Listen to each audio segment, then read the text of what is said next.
안녕하세요. 역사는 히스토리는 이야기죠. 역사를 이야기로 풀어보는 이규환의 하이스토리 시간입니다. 저는 조선왕조실록을 검색하다가 포복절도할 기사를 보았습니다. 선조실록 1601년 3월 25일자인데요. 선조가 편전에서 왕세자와 약방 관련 고위관리가 입시한 가운데 침을 맞았다는 내용이 들어있는데요. 이 자리에는 허견을 비롯한 어의들도 총 출동했습니다. 그런데 실록 중에 유군이라는 분의 이름 뒤에 작은 글씨로 쓰여진 기사가 유독 눈에 띄었습니다. 이런 내용입니다. 유군이 임금의 지척에서 감히 방귀를 뀌었으니 참으로 경솔한 행동을 했다라는 내용입니다. 이게 무슨 소리입니까? 유군이 감히 임금이 그것도 아파서 침을 맞고 계신 자리에서 방귀를 뀌었다라는 겁니다. 사실 그런 일은 그냥 넘어갈 수도 있는 거 아닙니까? 그런데 그 자리를 지킨 사관의 북돋이 그냥 넘기지 않았습니다. 그 때문에 예조판서와 좌천성 등을 역임한 유군은 임금 앞에서 감히 방귀를 낀 인물로 역사서에 기록되고 말았습니다. 그러나 엄밀히 말해 유군의 방귀 이야기는 실록의 관점에서 보면 TMI라고 할 수 있는데요. 실록은 어디까지나 편집본이기 때문이죠. 지금 언론으로 치면 기자가 취재한 내용을 데스크를 거쳐 보도하는 스트레이트나 해설, 논평, 사설 등이라고 볼 수가 있습니다.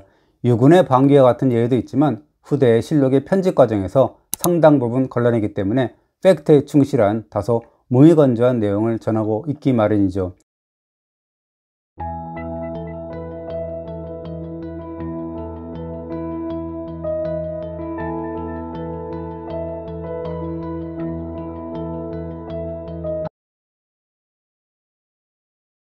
그러나 또 다른 역사물인 승정원 일기는 어떨까요? 기자의 취재 일지 혹은 영상 촬영분을 일기 형식으로 정리한 것이라 볼 수가 있는데요. 일기이니만큼 매일매일의 날씨와 기록자 등까지 기록해 놓았죠. 조선시대 어전의 모습을 생중계한 동영상 같은 느낌을 줍니다. 그렇다면 실록과 승정원 일기를 한번 비교해 볼까요? 영조실록 1738년 1월 21일자를 보겠습니다. 이런 내용입니다. 임금이 창덕궁에 나가서 영의정 이광자 등을 맞이했는데 동궁 즉 사도세자도 있었다. 동궁이 큰 글자를 써서 스승들 즉 이광자 등에게 주었다 라는 내용입니다. 보시면 팩트만 전달한 신문의 스트레이트 기사 같죠. 그럼 같은 날짜 승정원 일기는 어떨까요? 영조가 자애로운 미소를 지으며 4살이 된 사도세자에게 내가 한번 글씨를 써서 내 스승 이광자에게 갖다 주라 라고 얘기합니다. 신료들이 세자를 극찬하면서 덕담을 나눴는데요. 그런데 이 자리에서 판중추부사 서명균이 의미심장한 한마디를 던집니다. 이렇게 얘기를 합니다. 전하께서는 평소 감정 조절을 잘 못하시는 점이 많습니다. 전하의 솔선수범만이 동궁을 인도하는 최상의 방법입니다 라고요. 서명교는 겉으로는 자유롭게 그지없는 영조의 변덕스러운 성격을 지적하고 있습니다. 혹시 24년 뒤에 사도세자가 뒤주에 갇혀 죽는 비극을 예감한 것일까요? 영조실록 1744년 8월 20일자를 보죠. 이런 내용입니다. 영조가 우의정 조현명 등을 접견하고 어진즉 임금초상화 2폭을 보여주면서 이것이 나의 40살 때를 모사한 것인데 이 어진의 봉안처를 찾아야겠다 라고 말씀하셨다 라고 했는데요. 이거 역시 팩트만 전달한 기사죠. 그런데 같은 날짜 승정원 일기를 보면요. 51살이 된 영조가 10년 전 그린 당신의 초상화를 가져와서 신하들과 품평회를 열었다라는 내용을 아주 상세하게 묘사합니다. 이런 내용입니다. 영조가 가까이 와서 과인의 어진을 상세히 보라 라고 하면서 이런저런 얘기를 나누다 시력이 좋지 못한 화가 장등만에게는 안경을 쓰고 와서 봐라 라고 권했습니다. 그런데 안경을 쓰고 두 어진을 살펴보던 장등만이 이런 돌직구를 날립니다. 지금의 용안이 옛날 모습과는 많이 다릅니다 라고 하니까 임금이 진짜 다르냐고 물었습니다. 그러자 이번에는 우의정 조현명이 나서서 수염과 머리카락은 물론이거니와 성상의 안색도 옛날 어진의 모습과는 다르다라고 했습니다. 임금이 웃으면서 경들은 나보고 맨날 하나도 안 늙었다라고 하더니 지금은 어찌 그런 말을 하느냐라고 볼멘소리를 했죠.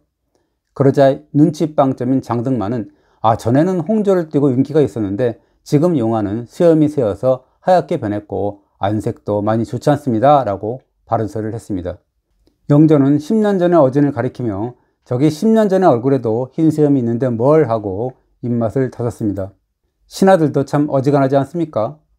전혀 늙지 않으셨다라고 덕담을 해도 시원찮을 텐데 임금의 면전에서 어찌 그렇게 늙으셨냐라고 했으니 말입니다.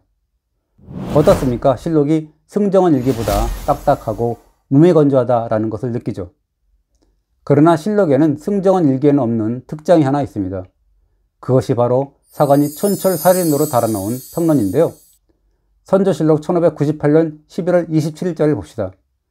좌의정 이덕형이 8일 전에 벌어진 노량해전의 전공을 선조에게 보고하는 내용을 실었는데요. 그런데 실록의 사관이 살원을 달아서 이순신 장군의 최후를 생생한 필치로 전합니다. 기습작전 중에 몸소 활을 쏘다가 외적의 탄환에 맞아 쓰러지니 옷으로 시신을 가려놓은 다음에 북을 치며 진격했다. 모든 군사들이 이순신은 죽지 않았다 라고 여겨 용기를 내어 공격했다. 외적이 마침내 대패하니 사람들은 죽은 순신이 산 외적을 물리쳤다 라고 했다. 이런 사관의 평론 덕분에 이순신 장군의 장렬한 최후를 알 수 있게 된 겁니다. 율곡이의에 대한 평가도 그렇습니다. 율곡이의가 죽자 선조실록의 사관은 난리의 조짐이 있음을 알고는 늘 임금의 마음을 바르게 하고 조정을 화합하게 하는 것을 근본으로 삼았다라고 하면서 임진난이 일어나니 이의의 염려가 모두 사실로 밝혀졌다라고 안타까워합니다. 율곡이의의 10만 양병설을 상기시킨 거죠. 그렇게 실록과 승정원 일기의 차이를 알 수가 있죠. 실록은 888책 5400만 자가 오롯이 남아있는데요. 4대 5대 사고에 분산 보관했고 임진왜란 중에는 포위의 선비인 안희, 선옥록 등이 목숨을 걸고 지킨 덕분이죠. 반면 승정원 일기는 임진왜란과 이괄의 난 그리고 각종 화재를 거치면서 상당 부분 소실됐습니다. 1623년 인조 1년부터 국권이 침탈된 1910년 8월까지 288년의 기록만 남아있게 됐죠. 그럼에도 중국이 자랑하는 25사와 명실록 등은 승정원 일기와 조선왕조 실록에 견주면 그야말로 세 발의 피입니다. 실록은 예문관 소속 7에서 구품 관리 8명과 그리고 승정원 일기는 구품 주소 2명과 이들이 불철주야 써내려간 것입니다.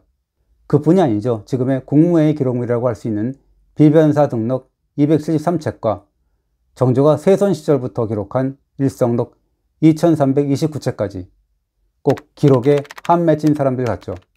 1993년 번역 작업을 끝낸 실록의 경우는 데이터베이스 구축도 마쳐서 누구나 온라인에서 검색할 수 있는데요. 2021년 말부터는 현대인의 입맛에 맞는 새로운 실록이 번역되고 있습니다. 그렇다면 승정원 일기는 어떨까요? 전체 2400책 가운데 32%인 770여 책을 번역했다고 합니다. 요즘처럼 80여 명을 투입하여 해마다 60책 정도를 번역한다면 대략 2048년이면 끝낼 수 있다네요.